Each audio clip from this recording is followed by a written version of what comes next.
इडमो अरिहंताड़म इडमो सिद्धाड़म इडमो आयरियाड़म इडमो वज्रायाड़म इडमो लोये सौविसाहोड़म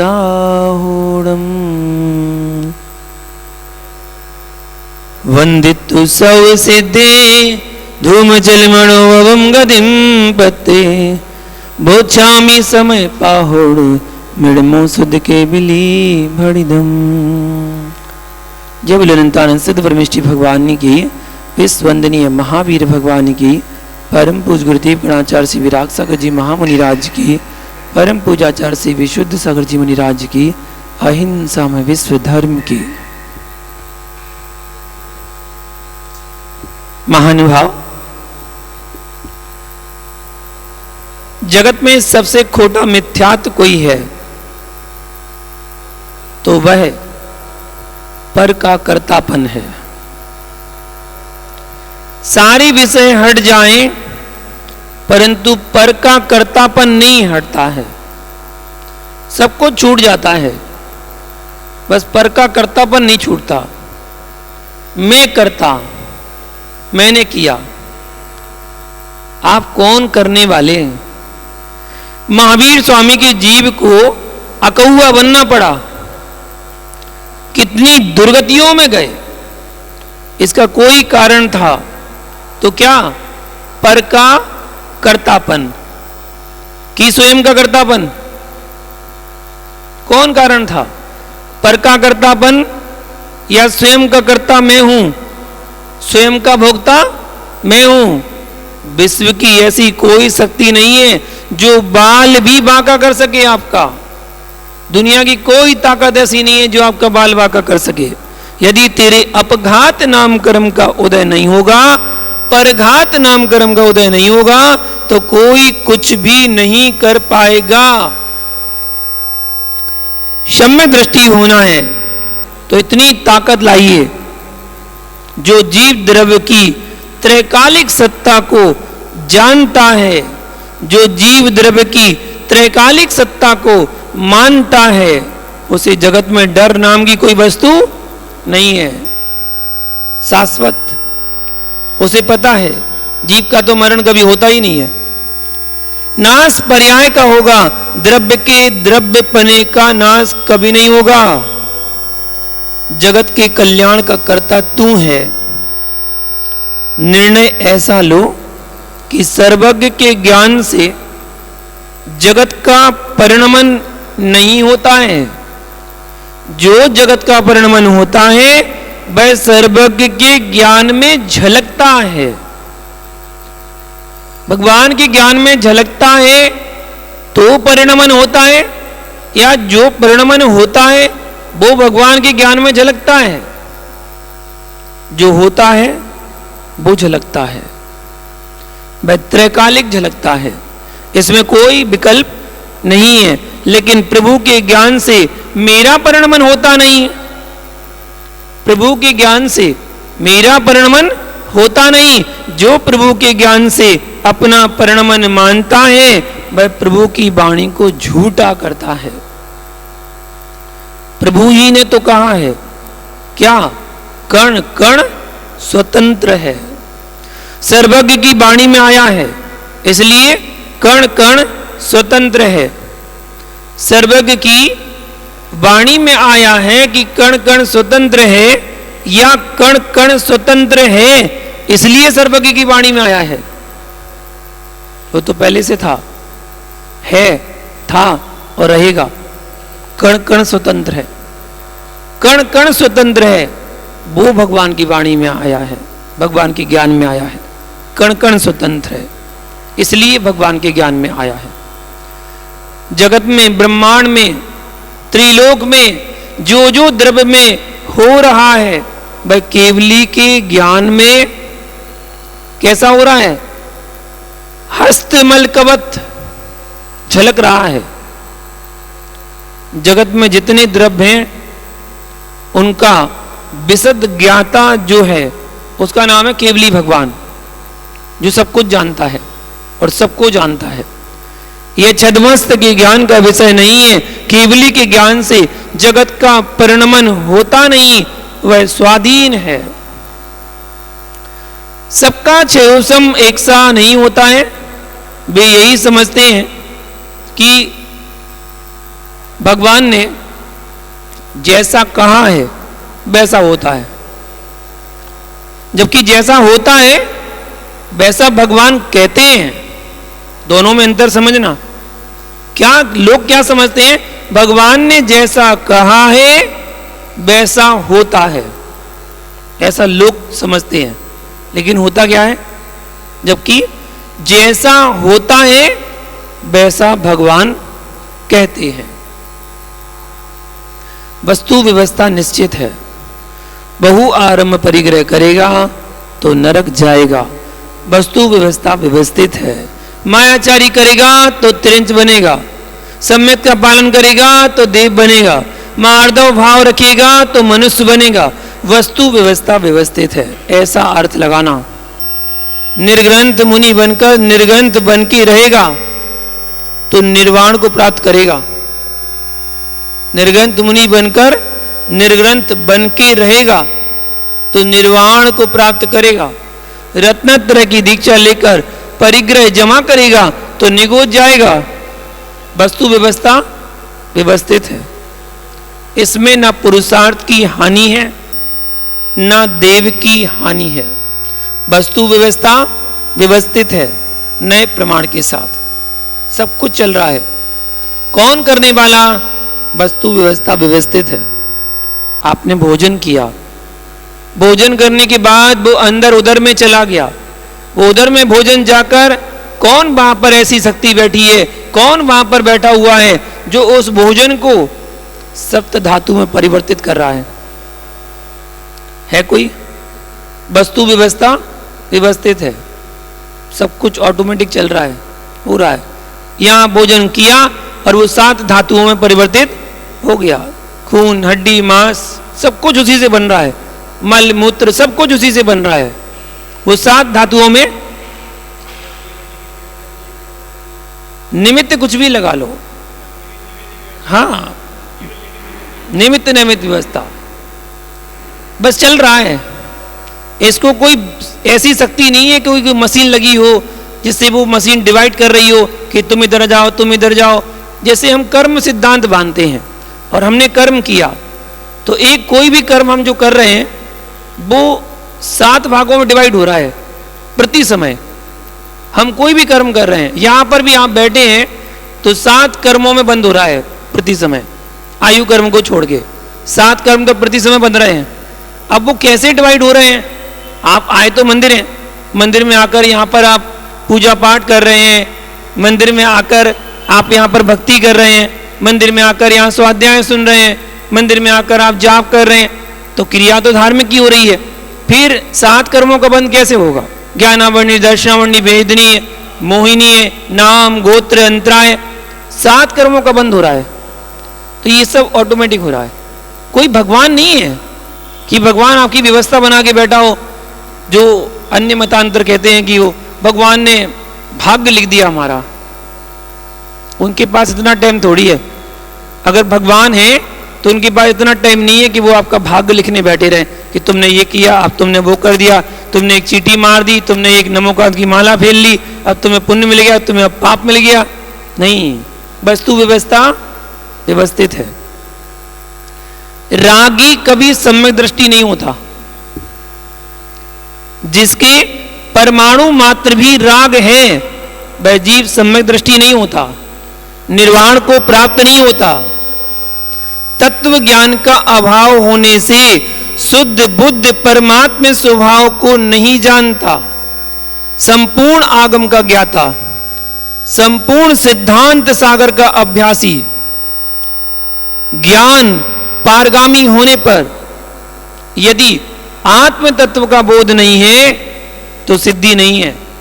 11 अंग का ज्ञान कर लिया, इतना बड़ा ज्ञाता बन गया, लेकिन अंदर से राग बैठा हुआ है, भेद विज्ञान नहीं कर पा रहा है। वो सारा का सारा ज्ञान बेकार है, व्यर्थ है। संसार भ्रमण कराने वाला है।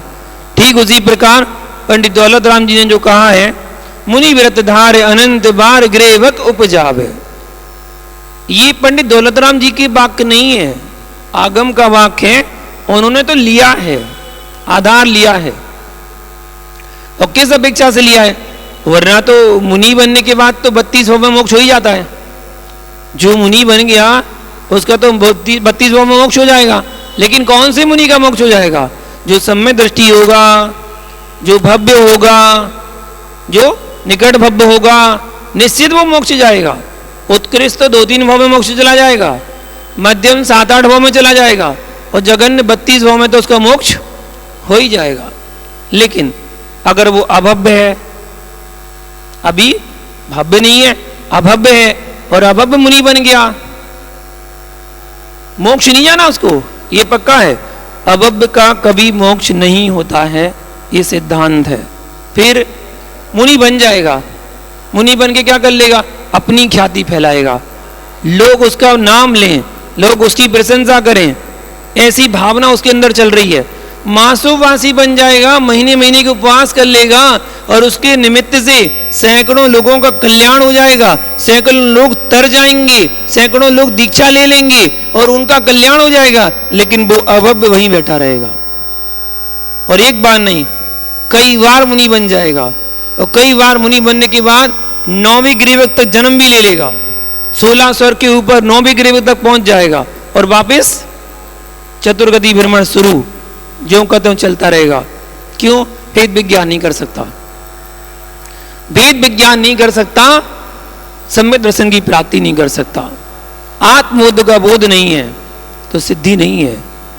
स्वसंवेदन ज्ञान के बल से सहज शुद्धात्म तत्व को ना जानता हुआ जो रागादि आत्मा को जानता है, वह सम्यक दृष्टि कैसे होगा?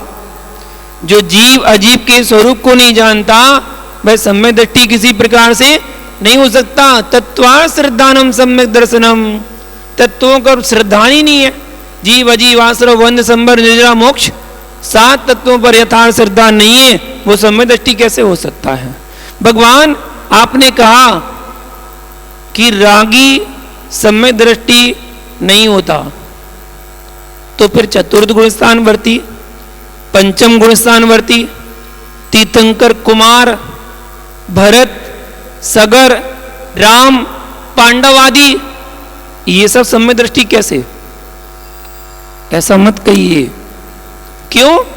मिथ्या दृष्टि जीव की अपेक्षा से 43 कर्म प्रकृतियों का अभाव सराग सम्यक दृष्टि के होने से उनके बंध का अभाव है। कैसे? चतुर्थ गुणस्थानवर्ती जीवों के अनंतानुबंधी क्रोध, मान, माया, लोभ, मिथ्यात्व जनित पाषाण रेखा के समान जो राग था, उस राग का तो यहां पर अभाव हुआ है। जो अनंतानुबंधी वाला राग था उसका अभाव हुआ है। जो पंचम गुणस्थानवर्ती जीव है, उनके अप्रत्याख्यान क्रोध, मान, माया, लोभ जनित जो भूमि रेखा के समान राग था, उसका अभाव हुआ है।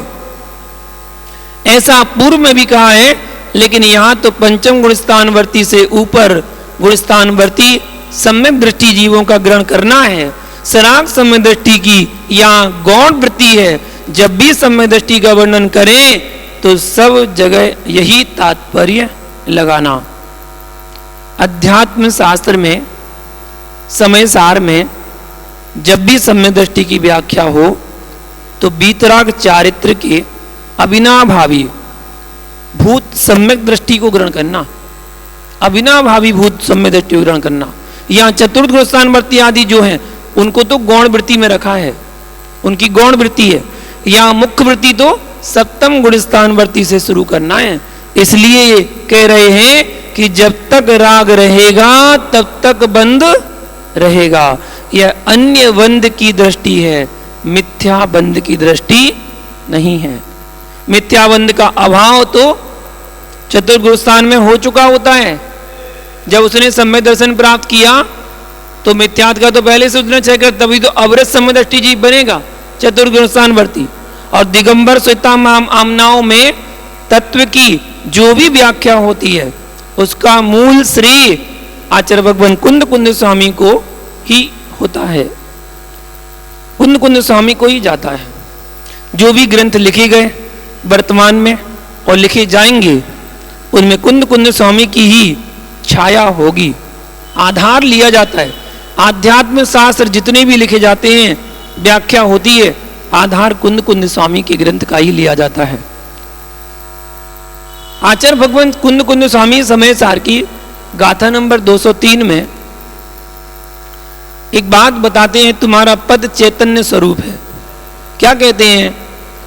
आदम्य द्रव्य भावे अपदे मोतूर्ण गिणतण्यदम थिर मेघमिमं भावम उपलब्धंतम सहावीण। आत्मनि द्रव्य भावा नव पदानि मुक्त्वा ग्रहाण तथा नियतम स्थिरमेकमिमं भावमुपलभ्यमानम्। आत्मान आपदानी, आत्मा में पर निमित्त से हुए अपद रूप द्रव्य भावान मुक्ता, द्रव्य भाव रूप सभी भावों को छोड़कर नियत स्थिरम एक मतलब निश्चित स्थिर एक स्वभावी ने मतलब स्वभाव से ही उपलब्धमान इम, उपलब्धमान मतलब ग्रहण होने योग्य, इम मतलब इस प्रत्यक्ष अनुभव गोचर, भावम मतलब चैतन्य, चैतन्य मात्र भाव को हे भव तू क्या कर, तथा ग्रहणात जैसा है वैसा ग्रहण कर, वही अपना पद है। क्या बताना चाह रहे आचार्य भगवान यहां पर? आचार्य प्रवर कुंद कुंद स्वामी ग्रंथराज समयसार जी में ध्रुव गायक स्वभावी भगवान आत्मा के सहज स्वरूप का व्याख्यान कर रहे हैं। ये जीव अनादि से रागादिक को अच्छा जानकर उसको अपना स्वभाव मानकर उन्हीं में निश्चित है। संपूर्ण आगम का ज्ञाता होते हुए भी ग्रंथों के कंठस्थ रहने पर भी यदि पर द्रव्य में परमाणु मात्र भी राग भाव है तो पूरा द्रव्य श्रुत धाराशायी है। कुंद कुंद स्वामी ने प्रत्येक विषय को इतना स्पष्ट किया है, तो फिर भी जीव भ्रमित हो जाए, यह स्व उपादान की विपरीत योग्यता ही है, हमारी योग्यता नहीं है। विपरीत उपादान की विपरीत योग्यता चल रही है, हम समझ नहीं पा रहे हैं और कहते हैं भगवान आचार्य भगवान ने ऐसा लिखा है। आचार्य भगवान कुंद कुंद स्वामी के वचन किसी को भ्रमित करने के लिए नहीं है। लोग इस भूल में हैं कि स्वाध्याय करो, स्वाध्याय करो, इसी से कल्याण होगा। यदि स्व के भाव से शून्य ग्रंथ पढ़ना है तो वह द्रव्य स्वाध्याय भी नहीं होता, वह द्रव्य स्वाध्याय भी नहीं होता है। स्व के भाव से जो श्रुत का कथन है वह द्रव्य स्वाध्याय है। स्वाध्याय अपने आप में एक परिभाषा कर रहा है, स्व प्लस अध्याय, जहां निज का अध्याय हो जाए, अध्ययन हो जाए, वो स्वाध्याय। और स्व में स्व की अनुभूति ही निश्चय भाव स्वाध्याय है। इसलिए इस भ्रम को निकालना चाहिए। अशुद्ध पदार्थ का परित्याग नहीं, अनिति अवक्ष का त्याग नहीं, पंच परमिष्टि में अनुराग नहीं, तो मात्र ग्रंथों को रटने से क्या? ग्रंथों को रट लिया, पूरी पूरी गाथाएं रट ली और पंच परमेष्टि से अनुराग नहीं है, द्वेष भाव है। अरहंत सिद्ध को तो मान रहा है, आचार्य उपाध्याय साधु को मान ही नहीं रहा, पंच परमेष्टि के प्रति अनुराग ही नहीं है, तो मात्र ग्रंथों को रटने से क्या? ग्रंथों को रटने को चिनागम में स्वाध्याय नहीं कहा। गाथा नंबर 201 और 202 में यह स्पष्ट कह दिया गया है कि जीव में परमाणु मात्र भी राग है तो वह संपूर्ण आगम को जानते हुए भी आत्मा को नहीं जानता है। यही गाथा प्रवचन सार जी में भी कही गई है। परमाणु पमाणं वा मुच्छा देहादिषु जस्य पुनो विज्जति जदि सो सिद्धिं णालहदि सव्वागम धरोवी। हे योगी, यदि परमाणु मात्र भी आपको शरीर आदि से पर शरीर ही नहीं निज शरीर से भी ममत्व भाव है तो आप सिद्धि को प्राप्त नहीं कर पाएंगे। दूसरे का शरीर तो छोड़ो, अपने शरीर से भी अगर राग है तो भी सिद्धि को प्राप्त नहीं कर पाएंगे। संपूर्ण आगम को धारण करने के बाद भी द्रव्य श्रुत को रट लेना, व्याख्यान की शैली भी सीख लेना, गुरु की विनय भी कर लेना, लेकिन जब तक निज चित्त में निज चित्त की शुद्धि का अभाव है तब तक भाव शुद्धि का भी अभाव है। स्वाध्याय के राग में स्वाध्याय मत खो देना। स्वाध्याय के राग में स्वाध्याय मत खो देना। वह ग्रंथ का स्वाध्याय करना चाहता था और ग्रंथ नहीं मिला तो नाराज हो गया। ग्रंथ नहीं मिला तो नाराज हो गया। वह स्वाध्याय के राग में स्वाध्याय खो बैठा, अपना आपा खो बैठा। उपदेश सुनने आया था, किसी ने कोई कार्य में लगा दिया तो तू उन पर गुस्सा करने लग गया। स्वाध्याय के राग में स्वाध्याय को खो दिया। स्वाध्याय के राग में कोई विषय करता है वह अस्वाध्याय ही है। मुझे ज्ञानी बनना है इसलिए अध्ययन करना है। अध्ययन के राग में ना कालाचार का ध्यान रखता है, ना द्रव्य अर्थाचार का ध्यान रखता है, ना काल शुद्धि, ना भाव शुद्धि। भावपने से शून्य हो रहा है। उसका वह स्वाध्याय कर्म निर्जरा का नहीं अपितु कर्म बंध का कारण है। लाइट जल रही है, जीव मर रहे हैं, जीव मर रहे हैं, झुलस रहे हैं, छिपकलियां जीवों को खा रही हैं और कहे कि मैं तो स्वाध्याय कर रहा हूं, मैं तो स्वाध्याय कर रहा हूं। अरे तूने अक्षर पढ़ने का नाम स्वाध्याय समझ रखा है क्या? अक्षर पढ़ने से ही स्वाध्याय होता है क्या? अहिंसा के पालनार्थ ही परिणामों की विशुद्धि थी। वह लाइट ना जलाकर माला फेरने लगा, नमोकार की, यह भी स्वाध्याय है। वाचना, प्रेक्षणा, आमनाय, धर्मोपदेश, अनुप्रेक्षा, 5 प्रकार के स्वाध्याय हैं। ठीक है, उस दिन लाइट में ज्यादा कीड़े आ रहे थे, छिपकली पास में वही थी। अगर आप लाइट बंद कर देते, जीव वगैरह नहीं आते, उतनी हिंसा से तो बच जाते। कोई बात नहीं, उस दिन माला फेर लेते। महामंत्र की माला फेरना, जाप करना भी स्वाध्याय है। ओम की माला फेरना भी स्वाध्याय है। नागसेनाचार्य ने तत्वानुशासन ग्रंथ में महामंत्र की माला फेरने को भी स्वाध्याय कहा है। नागसेनाचार्य ने तत्वानुशासन ग्रंथ में ओम की जाप भी स्वाध्याय है। अंतिम समय में ग्रंथ खोलने की सामर्थ्य नहीं बची तो स्वाध्याय करेंगे कि नहीं? करेंगे कि नहीं करेंगे? करेंगे। निज का ध्यान करो, यह भी स्वाध्याय है। वचन पूर्वक प्रवृत्ति स्वाध्याय है। वचन पूर्वक प्रतिक्रमण करना, वचन पूर्वक पाठ करना, वचन पूर्वक प्रत्याख्यान करना, वचन पूर्वक आराधना करना, भक्ति करना, ये सब स्वाध्याय है।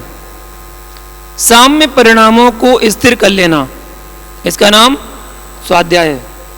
अपने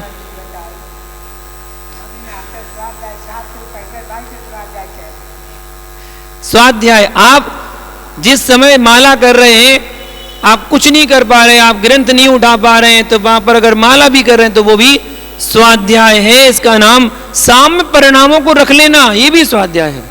कोई ने आपसे कुछ भी कह दिया, समता भाव, ठीक है, अच्छा ठीक है, ये आपके साम्य परिणाम ही स्वाध्याय है। आप जिनवाणी पढ़ेंगे तो परमागम में भक्ति का मार्ग मिलेगा या साधना का मार्ग खुलेगा। भक्ति का मार्ग मिलेगा या साधना का मार्ग खुलेगा। इसके अलावा किस बात का व्याख्यान है? जो भक्ति आप कर रहे हो वह आपका स्वाध्याय चल रहा है। जिसका मैं व्याख्यान कर रहा हूं वह द्रव्य स्वाध्याय है। ग्रंथ खोलकर पढ़ना द्रव्य स्वाध्याय है। जैसे ग्रंथ खोलकर पढ़ना स्वाध्याय है, वैसे ही अरहंत की भक्ति करना भी स्वाध्याय है। पंच परमेष्ठी की भक्ति से स्वाध्याय कैसे नहीं हो सकता? एक जीव ने स्वाध्याय का नियम लिया, उसको आगम ग्रंथ नहीं मिले, उसके पास में ताश के पत्ते थे, इसके ताश के पत्ते थे। उसने कहा कि स्वाध्याय तो करना ही है, तो वह पत्ते खोलकर बैठ गया। समझना, पत्ते खोलकर बैठ गया, पत्ते से ही स्वाध्याय करेंगे। उसके हाथ में सबसे पहले इक्का आया तो वह चिंतन करता है, इक्को करेदि कम्मम, इक्को हिंड दिया दी संसारे, इक्को जायदि मर दिया तस्य फलम भुंज दे इक्को। बादशाह उपेक्षा ग्रंथ में कहा है, इक्का कह रहा है आत्मा एकत्व विभक्त स्वभावी है। यह जीव अकेला जन्म लेता है और मरण अकेला ही करता है। मरण को प्राप्त अकेला ही होता है, अकेला ही संसार में भ्रमण को प्राप्त होता है। पुण्य का कर्ता एक है, पाप का कर्ता भी एक है, उनके फल का भोक्ता भी एक है। इसलिए पर द्रव्यों से भिन्न अद्वैत स्वभावी भगवान आत्मा एक है। 21 में उसने एकत्व विभक्त स्वरूप देखा। अब उसने क्या देखा? दुक्का, दुक्का खोला, दुक्की बोलते ना, दुक्का खोला और चिंतन करना प्रारंभ कर दिया। संसार भ्रमण के दो ही कारण हैं। कौन से? राग और द्वेष। जहां राग द्वेष है वहीं संसार है।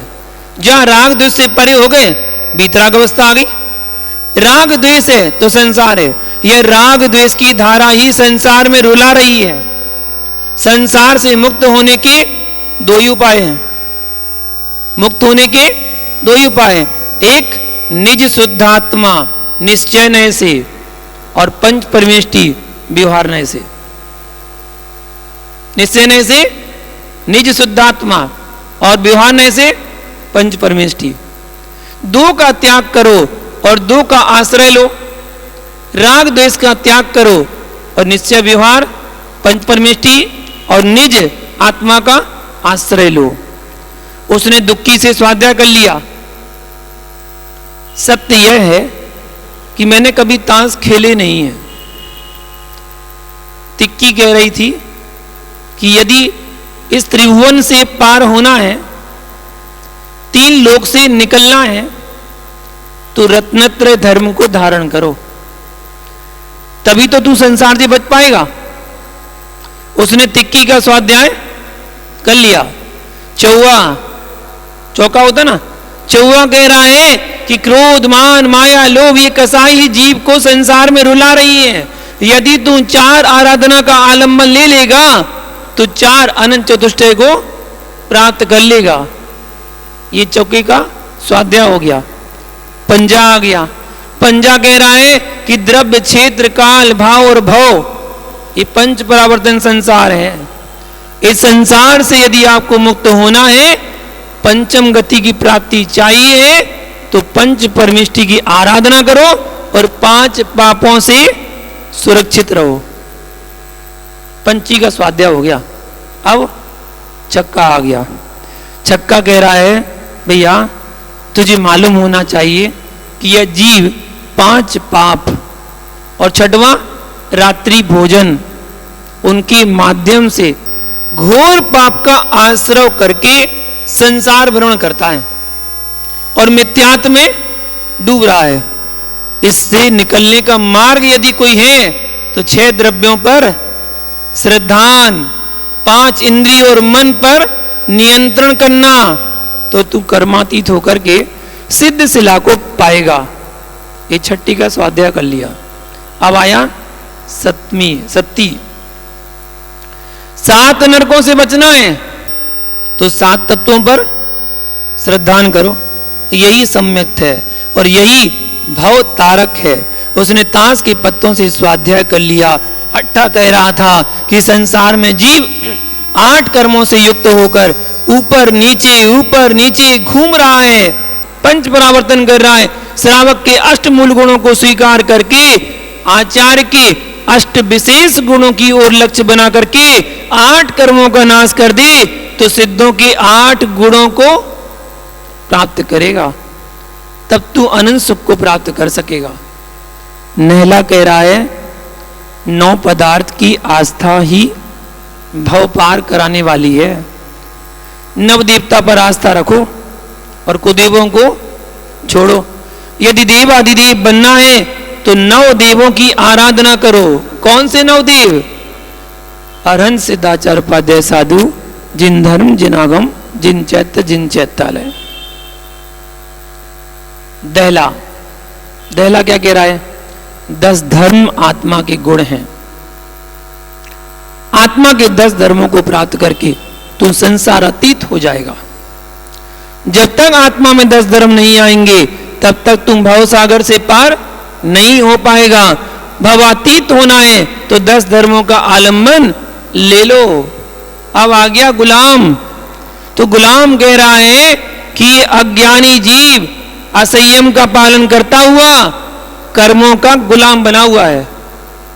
असंयम का पालन कर रहा है इसलिए कर्मों का गुलाम बना हुआ है। यदि तू श्रावक की 11 प्रतिमाओं का पालन कर लेगा तो संसार की गुलामी से दूर हो जाएगा। इस प्रकार उसने ताश के 11 पत्ते गुलाम से स्वाध्याय कर लिया। बेगम, सारा जगत बेगम की राग में बेगम हो रहा है। सारा जगत बेगम के राग में बेगम हो रहा है। यदि तू 12 व्रतों का पालन कर ले और दुनिया की बेगमों को छोड़ एकमात्र निज आत्म रमणी में लीन हो जाए तो 12वें गुणस्थान को प्राप्त करके शीघ्र ही तू बादशाह बन जाएगा। क्या बन जाएगा? बादशाह बन जाएगा और 13वें गुणस्थान में प्रवेश कर जाएगा और 3 लोक का बादशाह बन जाएगा 13वें गुणस्थान प्रवेश करके। तेरी दृष्टि पवित्र है तो वस्तु का कण कण स्वाध्याय कराता है। दृष्टि हमारी अच्छी है तो सृष्टि का कण कण हमें स्वाध्याय कराता है। तेरी दृष्टि पवित्र नहीं है तो भैया सठखंडागम, धवला, समयसार, प्रवचनसार सब कुछ पढ़ लेगा लेकिन तेरा स्वाध्याय नहीं हो पाएगा। देखो भैया ताश के 13 पत्तों ने स्वाध्याय करवा दिया। यदि पवित्र दृष्टि है तो 13 पत्ते भी स्वाध्याय करवा देते हैं। यदि दृष्टि पवित्र नहीं है तो तू आगम पढ़ते हुए भी कहीं व्यापार करके श्री के राग में जिनवाणी को भेज देता है। श्री के राग में जिनवाणी को भेज देता है। शस्त्र जीवी और शास्त्र जीवी इनका कभी कल्याण नहीं होगा।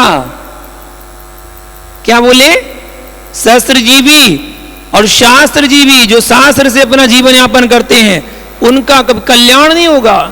जो अस्त्र शस्त्र और शास्त्र बेचकर पेट भरे इनका कभी कल्याण नहीं होता भैया। इसलिए आपने देखा होगा कि ग्रंथों में जहां पर मूल्य लिखा रहता है ना तो मूल्य में न्यौछावर राशि लिखी रहती है, न्यौछावर राशि। और यहां पर मूल्य लिखा रहता है सदुपयोग, सदुपयोग, ये मूल्य लिखा रहता है। इसको बेचा नहीं जाता, इसको भेंट किया जाता है, चढ़ाया जाता है, ये भेंट दी जाती है। जिनवाणी बेची नहीं जाती है।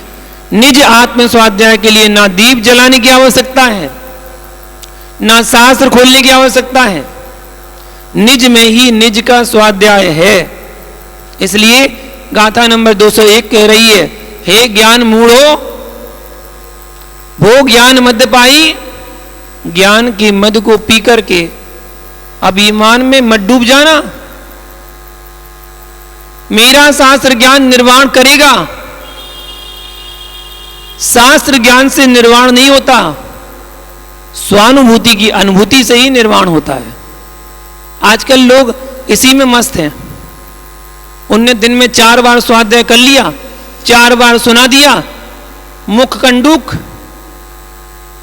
मुख कंडूक मतलब मुंह की खाज मिटा ली, कंडूक मतलब खाज, मुंह की खाज मिटा ली। जिसको दूसरे को प्रवचन दिए बिना चैन ना पड़े, जिसको एक दूसरे को बताए बिना चैन ना पड़े, वह है मुख कंडूक। वह है मुख कंडूक।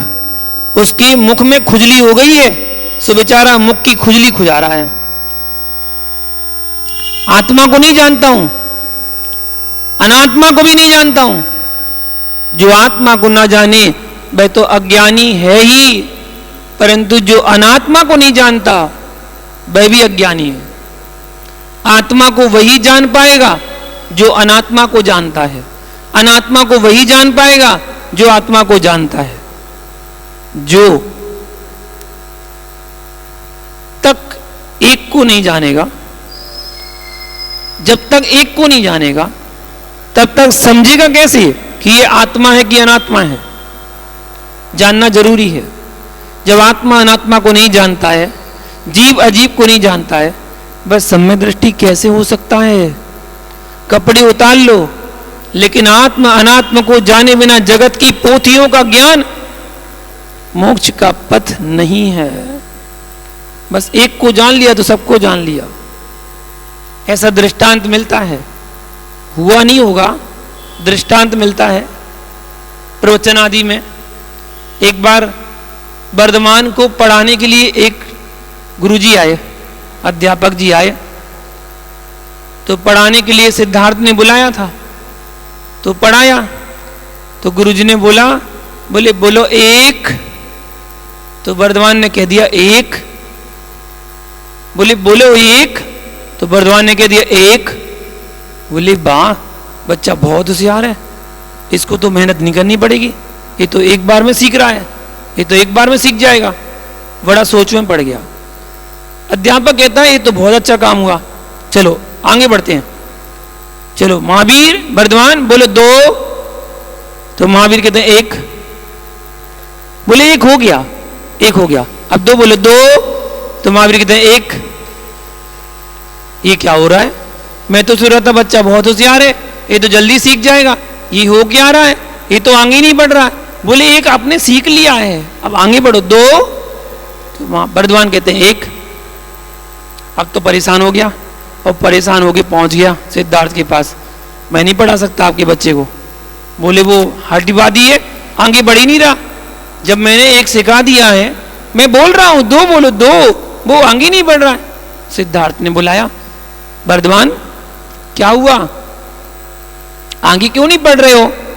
अध्यापक जी ने एक पढ़ा दिया ना, अब आगे बढ़ो, दो बोलो दो। तो वर्धमान कहते हैं एक। बोले एक के आगे क्यों नहीं बढ़ रहे हो? तो वर्धमान कहते हैं पिताजी जे एक के जानम ते सब्बे जानम। जिसने एक को जान लिया उसने सबको जान लिया, दो के जानने की जरूरत ही नहीं है।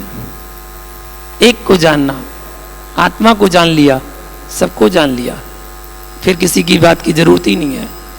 इन एकांती स्वाध्यायी ने कुंद कुंद स्वामी को ऐसे देखा कि स्वाध्याय कुछ और है, लेकिन वस्तु व्यवस्था ये है, ये स्वाध्याय है, यह परम तप है, ग्रंथ पढ़ना मात्र नहीं। आत्म तत्व को समझ करके आत्म तत्व की उपाधि समझना और अनात्म तत्व की हेयता को समझना, और दोनों को समझ करके मध्यस्थ हो जाना, इसका नाम स्वाध्याय है। खींचातानी नहीं है। आत्म तत्व को भी ज्ञेय जानना, निज आत्म तत्व को ही उपादेय भूत जानना। अनात्म तत्वों को ज्ञेय भूत जानो, पर अनात्म भूत को भी ज्ञेय भूत जानो, पर को भी जानो। स्यात् कथंचित निज आत्म तत्व को ही उपादेय भूत जानो। स्यात्, अब स्यात् क्यों लगा दिया? यह समय सार तो ऐसा है, मट्ठा से मक्खन निकालते देगा, मथानी से मट्ठा से क्या निकलता है? मक्खन। मथानी को भांजने के बाद हाथ को भी भांजना पड़ता है, तब मक्खन निकलता है। ऐसे ही समय सार ऐसा मट्ठा है कि जितनी बार हाथ घुमाओ उतनी बार गोपिका का हाथ चिकना होता है। वैसे ही समय सार से तत्व की गहराई चिकनाई मिलती है। यह परम तत्व है, यह परम सत्य है। इसलिए इस भ्रम को निकाल देना कि मात्र ग्रंथ पढ़ना ही स्वाध्याय है। निज का स्वाध्याय भी परम स्वाध्याय है। स्वाध्याय के विषय में आगे और जानेंगे। आज इतना जाना, इतना समझें, जीवन में समझने का प्रयास करें और आगे विषय शेष कल जानेंगे। आज का समय वो आज के लिए इतना ही। जय बोलो पारिशनाथ भगवान की।